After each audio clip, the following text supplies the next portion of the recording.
أعوذ بالله من الشيطان الرجيم. بسم الله الرحمن الرحيم.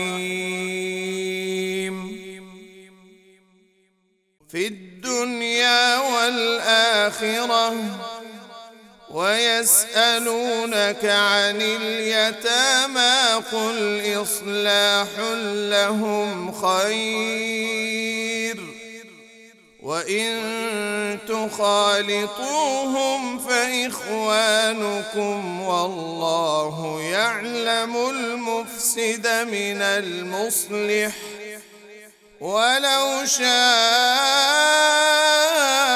الله لأعنتكم إن الله عزيز حكيم.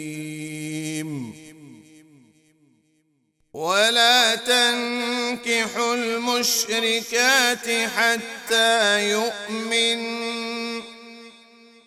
ولأمة مؤمنة خير من مشركة ولو أعجبتكم ولا تنكحوا المشركين حتى يؤمنوا ولعبد مؤمن خير من مشرك ولو أعجبكم أولئك